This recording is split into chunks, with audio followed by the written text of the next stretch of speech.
Bon, bah ouais, par quoi commencer? Une nuit mystérieuse. Un étrange individu au masque blanc inexpressif. Des hurlements de terreur, recouverts par des bruits d'armes à feu vidant leur chargeur.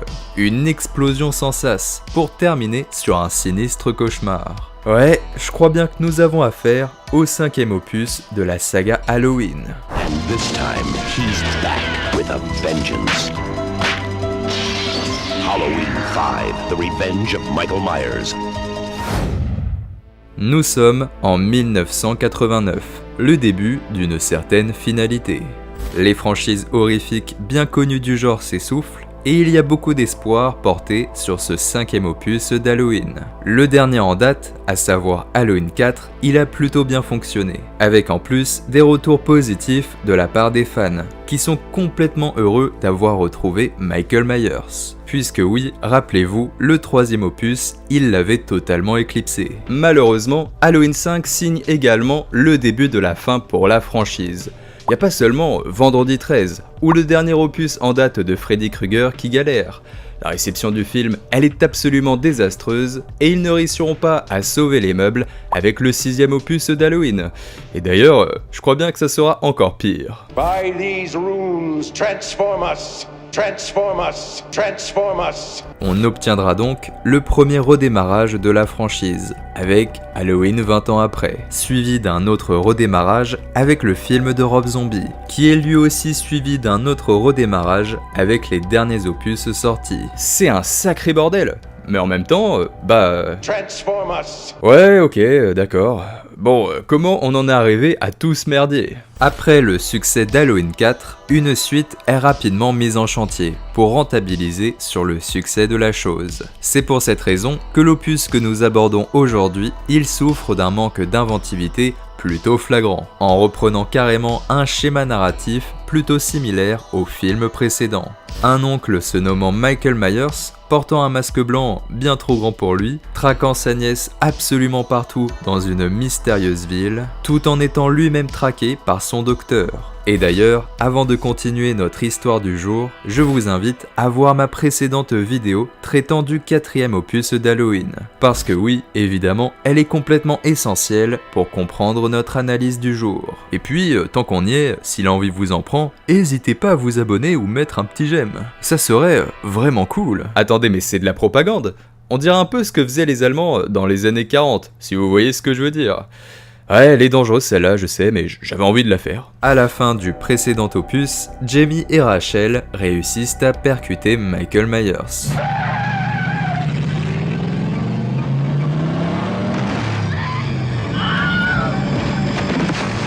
Les habitants de la ville d'Haddonfield et les forces de l'ordre interviennent alors pour fusiller littéralement Michael avec de très nombreuses armes aussi différentes les unes des autres. Ouais, c'est les traditions américaines. Non, j'en dirai pas plus. Une fusillade se terminant par un petit lâchage de dynamite des familles, à l'endroit exact où Michael Myers est par miracle tombé. La chance continue puisque notre boogeyman favori trouve la force de ramper malgré les nombreuses balles qu'il s'est pris dans le fessier, avant qu'il ne réussisse à esquiver l'explosion en plongeant dans l'Atlantique. C'est alors qu'il trouve la propriété d'un ermite, qu'il tente tout d'abord de tuer. Mais par la faute de ses blessures, il n'y arrive pas et s'effondre comme un Allemand en 1945. Non, franchement, il y a bien plus ridicule dans Halloween Ends. Ouais, tout est relatif. L'ermite décide de soigner Michael et de prendre soin de lui, car après tout, entre bonhommes, on prend bien soin de ses frérots. Mais soudainement, la musique diminue, et le film enchaîne sur un mystérieux fondu au noir. Alors là, ouais, je dois admettre que c'est plutôt inattendu. Le film reprend une année plus tard, lorsque Michael se réveille enfin de son long coma, dans l'espèce de demeure appartenant à l'ermite. Quoi? Une année? Pendant une année, le mec s'est occupé de Michael. Mais genre, il lui donnait vraiment à manger?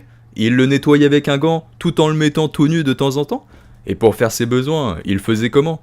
Et d'ailleurs, il lui a fait quoi d'autre ce vieux pervers? Mais évidemment, Michael est un monstre sans pitié, et il finit par tuer cet ermite qui a pourtant si bien pris soin de lui. Ah ouais, c'est sans doute pour ça qu'il le bute. L'ermite, il a sans doute pris un peu trop soin de lui, si vous voyez ce que je veux dire. Vous préférez ça, ou plutôt ça, vous?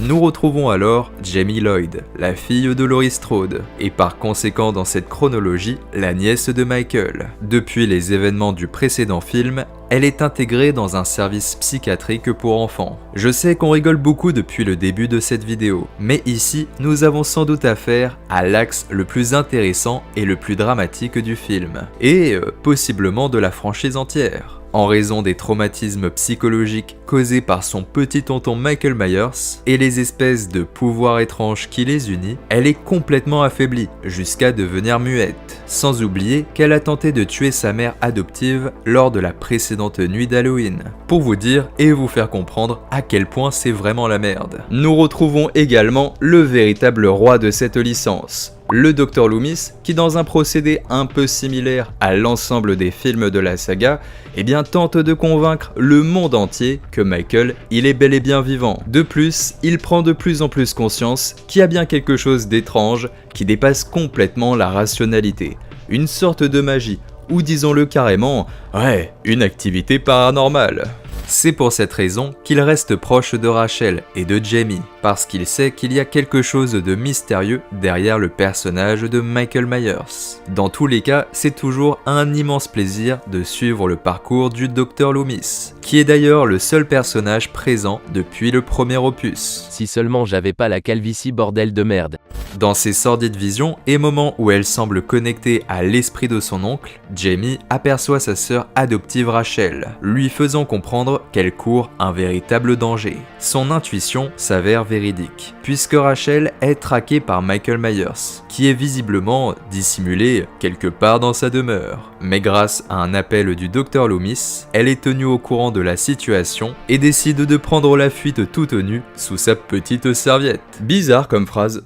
Non mais je l'assume, c'est pas un souci. Les policiers de la ville interviennent pour vérifier si la maison de Rachel est plutôt sécurisée, et donc qu'elle ne court aucun danger.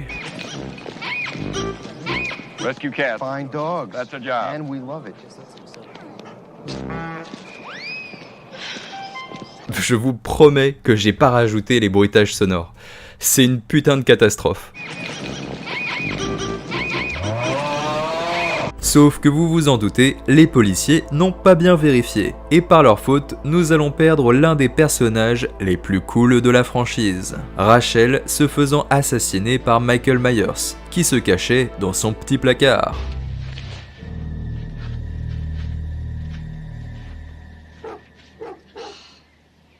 Max! Et à partir de là, le film il explose. Parce que nous avons la venue d'un tout nouveau personnage, remplaçant Rachel. Bah ouais, sinon le spectateur il va s'ennuyer. C'est pas comme si on avait déjà le Dr Loomis ou encore Jamie Lloyd qui était suffisamment attachant. Ah bah non, il faut forcément de la fraîcheur, de la nouveauté. Et ce personnage qui incarne cette nouveauté, c'est justement Tina. Tina étant une amie de Rachel, qui, comment vous dire, qui est complètement à l'ouest. Oh, Max! Canine's round! Je sais pas quoi dire, même Michael, il la regarde au loin en se disant mais c'est quoi ce machin? Et c'est pas fini. Et il y a aussi Samantha, Splits et Mike, des amis de Tina, qui représentent à eux seuls une véritable catastrophe entière.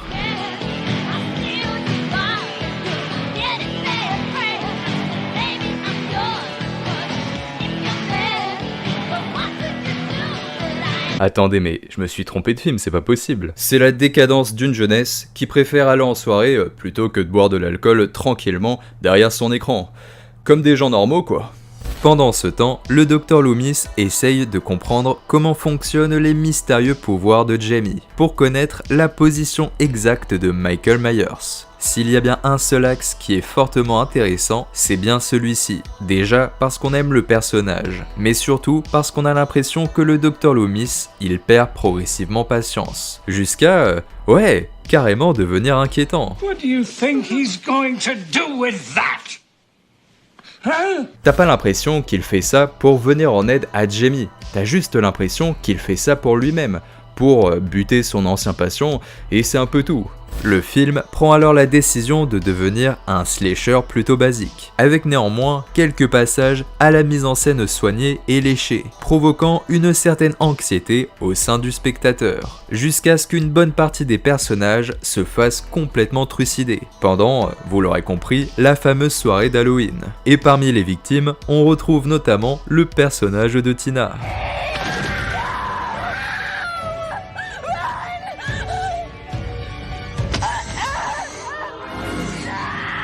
Yes! Une nouvelle preuve que le karma, il existe. Oh, Master Canine's Row. Michael Myers tente même d'écraser sa nièce avec une voiture. Pour vous dire à quel point cela part loin dans un délire. Sauf que malheureusement pour lui, il sait vraiment pas conduire.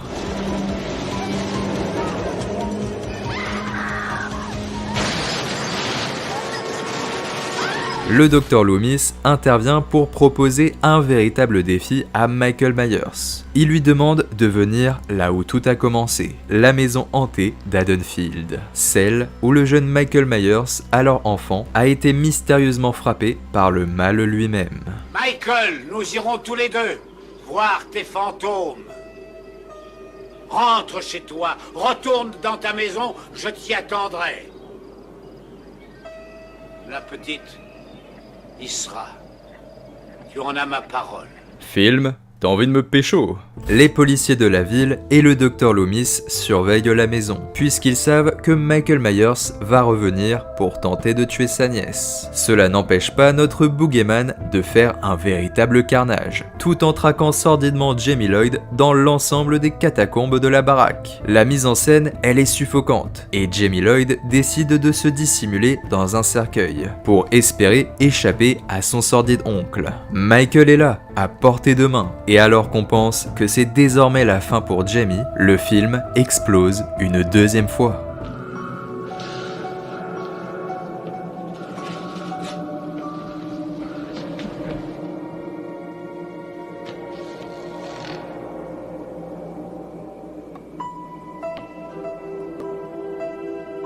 C'est catastrophique. Bon, vous l'aurez compris, c'est une humanisation du personnage qui est complète. On comprend qu'il y a quelque chose derrière Michael, que ce n'est pas forcément un monstre, mais bien un homme qui est sous l'emprise de quelque chose.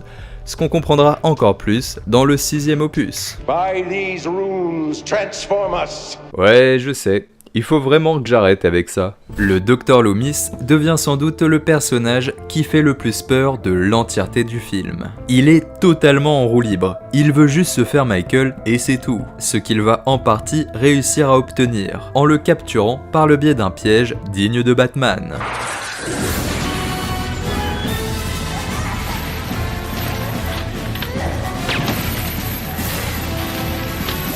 Il comprend alors qu'il ne pourra jamais venir à bout de Michael. Quoi qu'il soit, quoi qu'il représente, qu'il soit humain ou non, il est bien trop puissant et invincible. C'est pour cette raison que Michael sera transféré dans une prison de haute sécurité, pour qu'il reste en cellule jusqu'à la fin de ses jours. Mais alors qu'on pense que c'est enfin la fin de cette sordide aventure, un homme étrange vêtu de noir débarque pour gâcher la fête et le goût de cette sordide victoire. Il libère Michael Myers, en se débarrassant de l'ensemble des policiers de la ville. Lorsque Jamie pénètre dans le lieu, tout le monde est mort. Mais surtout, la cellule de Michael est ouverte, ce qui signifie donc que tout recommencera, encore et encore, et qu'il y aura un beau jour où son oncle reviendra pour la tuer.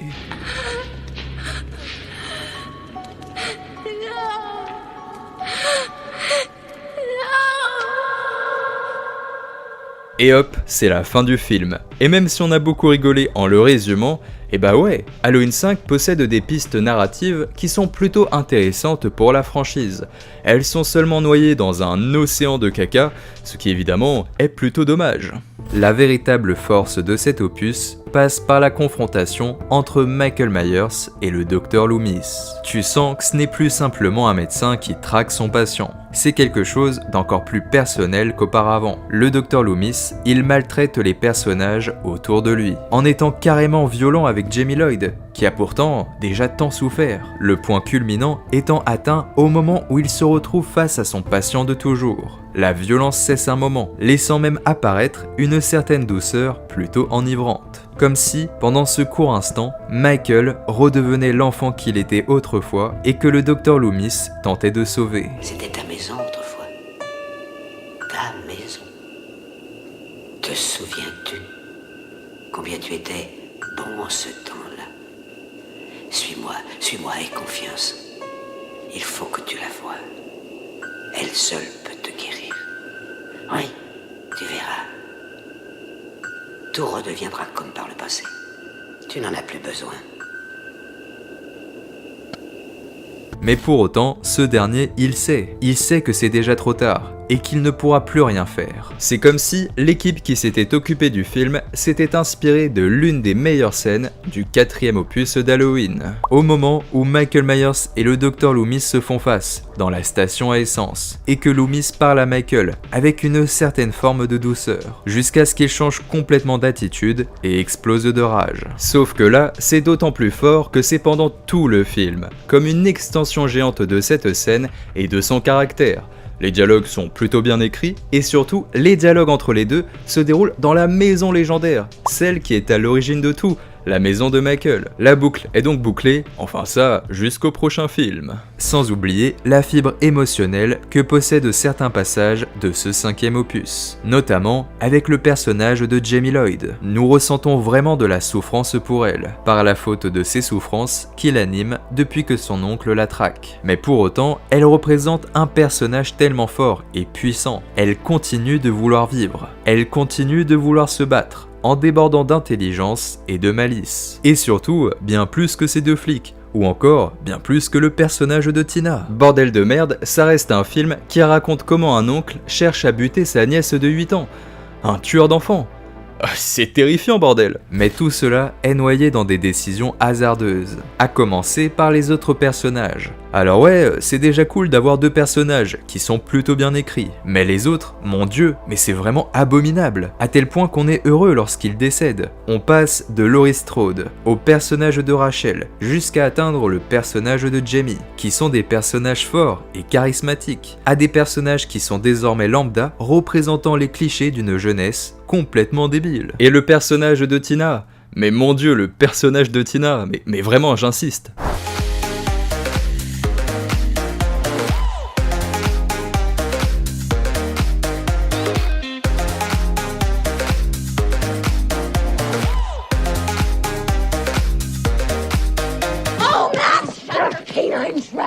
Et pire, le film en profite pour déconstruire la mythologie de la saga. Et comment il fait ça? Eh bien tout simplement en humanisant Michael Myers. Faut bien comprendre que si on aime autant le personnage, c'est parce qu'il est surnaturel sans l'être, et qu'il y a toujours eu une forme d'ambiguïté. C'est une figure du mal qui semble avoir reçu les pouvoirs de l'esprit d'Halloween, en quelque sorte. Mais là, on commence à avoir des explications, et des choses qui brisent complètement la rationalité de manière trop évidente, jusqu'à avoir une rupture beaucoup trop brutale, en lui faisant retirer son masque. Et en plus, mais c'est lui-même qui le retire, bordel, tout en lâchant une petite larmichette. C'est une démystification complète pour apporter de l'innovation à un personnage qui en a certes besoin, mais sans doute pas de cette façon. Et c'est dommage, parce que sans tout cela, on aurait pu obtenir un prolongement d'Halloween 4, avec un film qui serait une simple extension du précédent. Un film qui commencerait avec une Jamie Lloyd complètement affaiblie, qui perdrait rapidement sa sœur adoptive par la faute de son oncle qui serait toujours en vie, provoquant le fait qu'elle se retrouve toute seule avec le Dr Loomis. Le Dr Loomis qui, quant à lui, perdrait progressivement la raison, en découvrant qu'une force surnaturelle existe bel et bien, et qu'elle agit sur son ancien patient. On aurait alors suivi les deux personnages dans leur lutte pour continuer de croire au rationnel, jusqu'à ce que le Dr Loomis soit touché par un véritable coup de folie et décide d'utiliser Jamie comme un appât, ou une sorte de cobaye, pour capturer Michael Myers. Ça aurait été un scénario de fou. Et c'est là où l'on observe le fait que ce 5e opus, il possède de très bonnes idées. Elles sont juste mal exploitées ou pas assez mises en avant au profit d'une perte de temps et d'éléments un tout petit peu futiles. Et si Halloween 5 possède quelques qualités, il possède également de nombreux défauts qu'il est important de mettre en évidence. Pourquoi? Parce que ça va devenir pire avec le 6e opus. Mais je sais pas pourquoi, j'aime ce film. malgré ses défauts, et surtout ses nombreux personnages qui m'énervent complètement. C'est la nostalgie de l'avoir découvert quand j'étais enfant, avec un œil admiratif, sans que je ne puisse voir de quelconque défaut. Si aujourd'hui le film, il ne possède plus du tout, mais alors plus du tout le même goût qu'autrefois, il possède toujours un charme particulier que seule cette époque est capable de produire. C'est sans doute pour cette raison que de nombreux fans à travers le monde demandent aujourd'hui une suite spirituelle à ces différents opus. Halloween 4, Halloween 5 et Halloween 6 ne sont pas du tout, mais alors pas du tout parfaits. Mais ils possèdent, notamment pour les deux premiers, un fort potentiel et regorgent de bonnes idées qui sont complètement sous-exploitées, mais qui misent entre de bonnes mains pourrait construire un opus bien plus que légendaire. Et je dirais même un opus percutant. Il nous reste plus qu'à être patient et voir ce que l'avenir nous réserve. En attendant, il nous reste encore beaucoup de travail, puisqu'on est encore loin d'avoir terminé cette petite rétrospective. Bon allez, moi, j'enfile mon masque et je vais me mettre tout nu dans mon bain. N'hésitez pas à liker, vous abonner, partager, vous savez comment on fait la propagande de la chaîne. Si seulement cette vidéo vous a plu et que vous avez envie qu'on parle de films d'horreur toute l'année, avec Michael, on vous fait de gros bisous absolument partout, lui sur la fesse gauche, moi sur la fesse droite, et qui s'occupe du milieu, ça je vous laisse deviner. Bref, prenez soin de vous, à la prochaine, j'espère sincèrement que vous avez passé un bon petit moment, je vous fais de gros bisous, c'était mes Romains, toujours un immense bonheur de partager un petit moment avec vous. Mouah, ciao bene les amis.